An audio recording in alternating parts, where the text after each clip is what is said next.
Well, hello, everyone, and welcome to another episode of Conversations with Christal. And this is where we talk about all things life, mindset, and relationships. I'm your host, Christal, a certified life and relationship coach. And in my signature relationship coaching program, I work only with women, professional women who are feeling frustrated, unseen, and unheard, whether they are single or in a relationship. I want you to know that you are capable of creating the relationship of your dreams. And I can help you do that in a way that you have never tried before. So I'm so happy that you are here joining me today for another episode. And today we're going to be talking about the alternative to coping in your relationship. And you could even be coping in the relationship that you have with yourself. Before I dive into the notes that I have prepared for today's show, I want to share something really fun with you. So, if you are not on my email list, I would love for you to go over to christalallen.com. And then on the Connect tab, you'll see a little section where it says Stay Connected. That's where you can add yourself to my email list. I send out a weekly email with basically tips, strategies, but what I want to share with you is I started this new fun theme where the first Wednesday of every single month, I send out a Get Coached email. And that's basically your opportunity to reply to that email. You have to do it the same day on a situation that you want me to coach you on. So you reply to that email briefly describing what it is that you would like my coaching advice on or my coaching take on.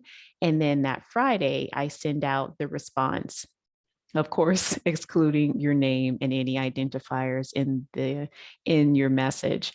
But I did it for the first time for the month of October 2021 at the time of this recording, and it was a lot of fun. So I know that when I do things like that, sometimes people can be a little shy and they want to see someone else do it, so that way they can see how it really works before they participate. So I had two people respond, and I'm so thankful that they did, because it allowed me to share my take and just hopefully give them a different way to look at the situation that they were in, and hopefully reducing some of the maybe stress and frustration that they were adding on to an already tough situation.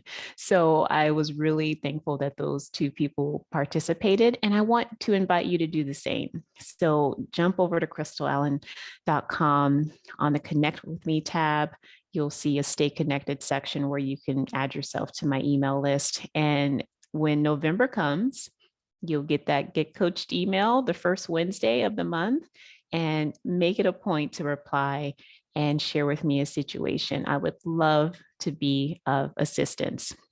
Okay, let's dive into today's show. So, when I talk about the alternative to coaching, something that comes to mind is when you hear someone say, living your best life. And to a certain degree, I know that that can be woo woo, but I want you to stick with me here, because living your unique version, right, of your best life, even though that it sounds woo woo, is very much possible. Now, I want to tell you where people get stuck in this. And this may not, sound so obvious. And so that's why I want to really point it out, because I've done this myself and I know most of us do. So, where people get stuck is when they believe that living their best life should not include the 50-50 of life. Okay. So, I'll say that again for the people in the back. When you believe that living your best life should not include the 50-50 of life, that's where you just kind of like double whack yourself on the head, because life does come with the good and the bad. No matter how great your relationships are, or how you're going after your goals professionally, or whatever it is that you're doing that's great, there will be times, right, when something comes about where we may struggle personally, or someone in our circle, or maybe just as a global community, right, like we've seen in our recent past, is going through. And so when you have the belief that you shouldn't have the tough things going on in your life, you remember that carnival game and I guess it's an arcade, it can be an arcade game as well, but the little alligators would pop up and you bang them over the head with like the little fake sledgehammer. Imagine yourself doing that to yourself, you know, banging yourself in the head twice. It's like you have the moment where things aren't going the way that you would prefer they go. And then you then have that thought to double whack you on the head that like, I shouldn't be going through this, or this shouldn't be happening, or this, is not living my best life. And of course, there are definitely some things that we go through where you know, we're feeling that we wish we can just get on the other side of this, sooner than later. And I think those are very natural thoughts. But be careful having that thought that living your best life does not include the 50-50 of life, because with life comes the good and the challenging parts of it. Okay, so just remember that next time something comes up. Now, I also want to share with you a couple of notes that I have here on the alternative to coping. And what I want to share is that the alternative to coping is understanding that getting support and investing in yourself is something that you do for you, not against yourself or not against your spouse. Okay. The alternative to coping is understanding that not waiting on your husband or someone else to give you permission to be who you really are. The alternative to coping is understanding that your emotional well-being should never be at the mercy of someone else and their actions or inactions. I'm going to repeat that one again. The alternative to coping is understanding that your emotional well-being should never be at the mercy of someone else and whether they take action or not. Now, I want to stop there before I read my other points, because that doesn't mean that you should have a hushed mouth. I want to be very clear there, because this is something that I also take a pause on when I'm coaching women in my program. When I say that you can make requests of your husband, your partner, other people who you're in relationship with, your family, you can make a request all day long, right? Or multiple requests all day long. But remember that there's a 50-50 chance, here we go again, right? A 50-50 chance that they may do it or they may not do it. No matter how they decide to navigate in your request, what I am asking you to do is to always have your own back and keep your emotional well-being intact, something that you protect as your gift, and not hanging in the balance on whether that person does something or whether they, don't do something. Okay. So that's what that means. It does not mean that you should have a hushed mouth ever, ever. I always advocate for you to communicate your needs. And sometimes that can just be even being honest and real with yourself. And then, especially if you're in a relationship with someone, if you're, married to someone, of course, have that good communication, open communication, be real, be honest, because that is what truly leads to true connection and intimacy. The next thing that I want to share with you is that the alternative to coping is understanding that adults are allowed to make their own decisions. And I thought about this a little bit and decided to share something personal. And I feel that I am at a place now where I can share it and get through this episode without sitting in a puddle of tears. This is something that is tough for most of us, right? Because when we're dealing with other adults, many times we forget that they are adults. It's not like with our kids where we have some stewardship over them. We can say, clean your room, or there's going to be a consequence, no iPad, no video games, no whatever, no ice cream, whatever that consequence is going to be. But that gets a little tricky when it comes to our adult relationships. And many times we use that same mindset, that same philosophy that we do use with our kids, right? If you don't do this, here's my consequence, that type of thing. We use that same mindset when it comes to our adult relationships. And it really does cause us to suffer emotionally. It really does. Because when we're in relationship with another adult, no matter if we're married to them, no matter how much we love them, how much we even feel or know that they love us, they still, at the end of the day, have the right really to make their own decisions as their own unique person.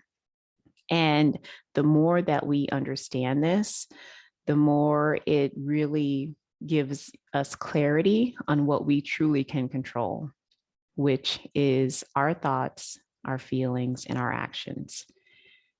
And I think I wanted to just kind of sit there a little bit and share that with you, because over the summer of 2021, I lost the woman who was my mother, basically my grandmother, but she raised me. And so, it was basically like losing my mother figure. And in some of the last like months of her life, it was a situation where I found myself being very much challenged by wanting her to live her life in a certain way to make me feel comfortable and to make me feel safe about where she was. And when I look back on it in the way that I'm suggesting you all to look at these types of situations, it basically, because I allowed myself to have those thoughts and to have those beliefs about what I think she should be doing, it caused some disconnect and some lost opportunities to really come together during the last months of her life. And I just want to share with you guys that you have to forgive me. I didn't think that I would cry, but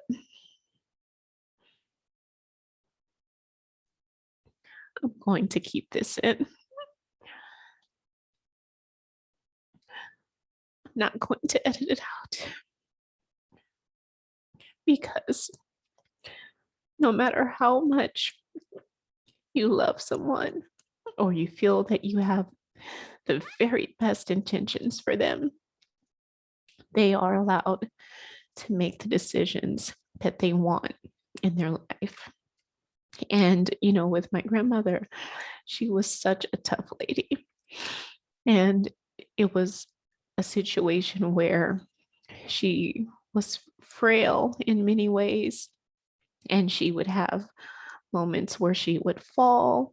And she was living in a situation where she didn't have someone in the home to be there and, call 911 or, even hear her if she had fell and was yelling for help. And I could not wrap my brain around why she would make the decision to stay in a living situation like that. And what I really had to come to terms with was understanding that it was not for me to understand. She was there for me to love. She was there for me to love and nothing else.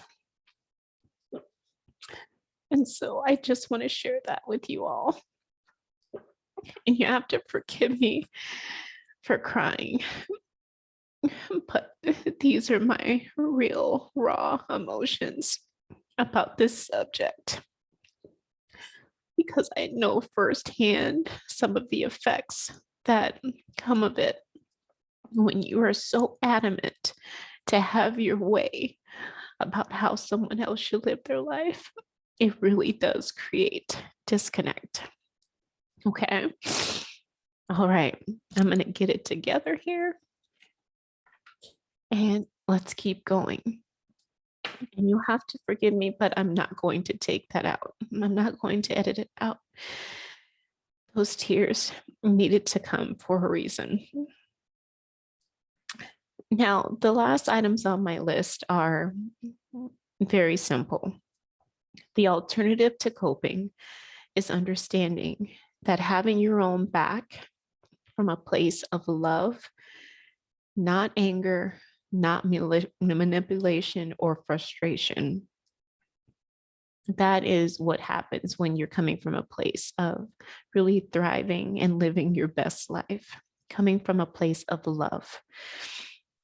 The alternative to coping is understanding the beauty in making decisions in your relationships with clarity, not from a place of, fogginess in the gray area, having such clarity about what the situation is at hand, what you can control in that situation or about that situation, and being very honest with yourself, and then moving forward and making a decision about what you want to do. And then the last thing that I want to share is just that, we don't know when our appointment with death will arrive. I think about like all the different appointments that we make, right? And that appointment that we have with death, we don't know when that's going to be. And ask yourself, how do you want to live your days? How do you want to live your days in relationship with yourself?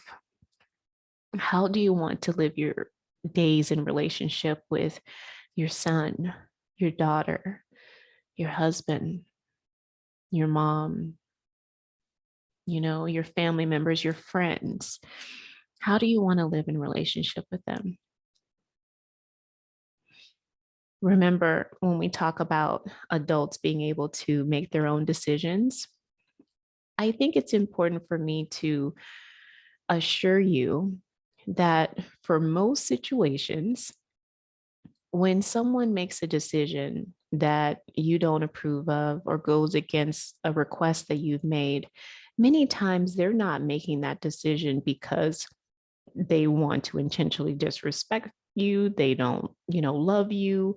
They are making that decision just to, turn your world upside down. It really usually doesn't have anything to do with you.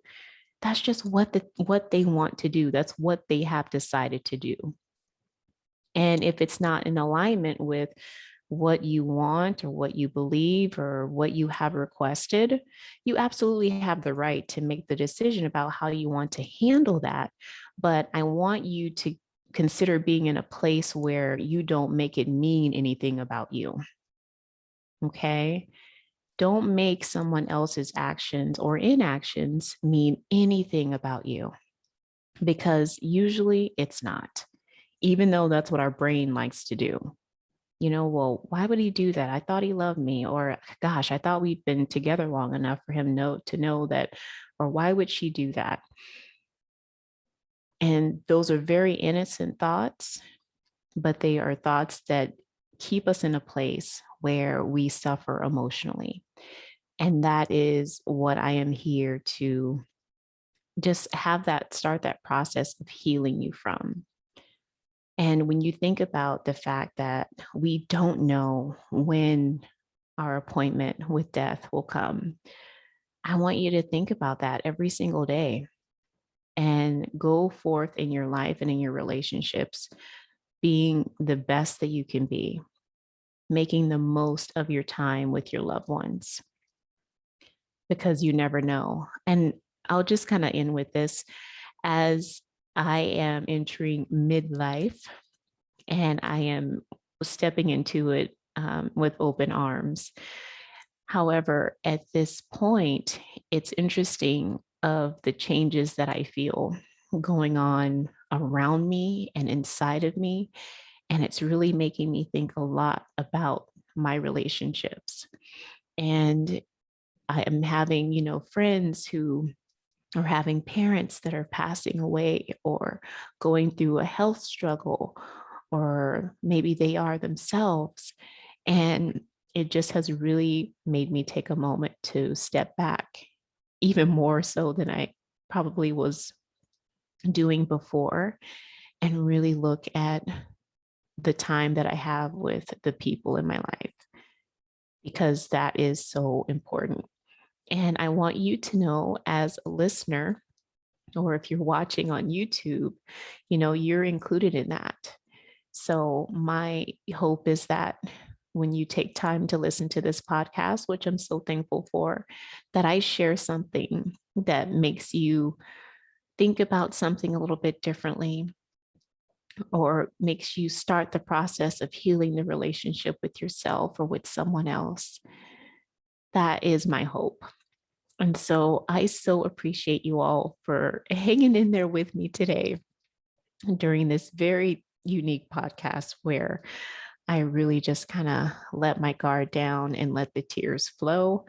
Thank you for sitting with me through it. But more than anything, there definitely was an important message here that I want everyone to, um, never forget once this podcast ends. And I want you to live your best life. And I want you to know that it's okay that that best life includes the 50-50, because that is the human experience. All right, everyone. Thank you so much for tuning in. I hope you have a wonderful day. And remember, on this journey to creating the relationships of your dreams and healing your relationships, I so believe you. You got this. All righty. Bye.